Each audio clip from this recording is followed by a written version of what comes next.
బాపట్లలో నిన్న జరిగిన టీడీపీ పార్టీ జిల్లా కార్యాలయం, పార్లమెంటు కార్యాలయ శంకుస్థాపనతో పాటు జిల్లా నూతన ప్రమాణ స్వీకార కార్యక్రమానికి వేలాదిగా హాజరైన పార్టీ కుటుంబ సభ్యులను కృతజ్ఞతలు తెలిపారు.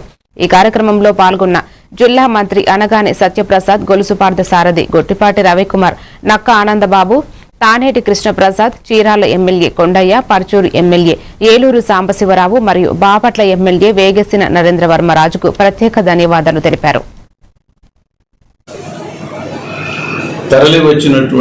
వేలాదిగా తరలి వచ్చినటువంటి తెలుగుదేశ కుటుంబ సభ్యులందరికీ కూడా మీ ద్వారా నా హృదయపూర్వకమైనటువంటి కృతజ్ఞతలు, వందనాలు తెలియజేసుకుంటా ఉన్నాను.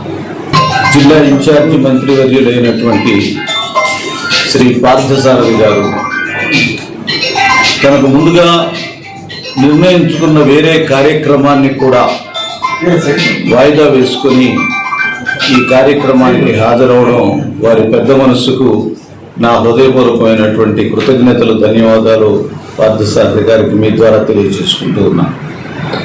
అలాగనే పెద్దలైనటువంటి శ్రీ సత్యప్రసాద్ గారు, రెవెన్యూ మంత్రి వర్యులు కూడా వారికి ఉన్న ఇతరత్ర కార్యక్రమాలన్నింటినీ రద్దు చేసుకుని నిన్నటి కార్యక్రమానికి హాజరవడానికి వారు తీసుకున్న శ్రమను బట్టి, వారు ప్రదర్శించినటువంటి ప్రేమ ఆప్యాయతలను బట్టి వారికి నా హృదయపూర్వకమైనటువంటి కృతజ్ఞతలు, ధన్యవాదాలు.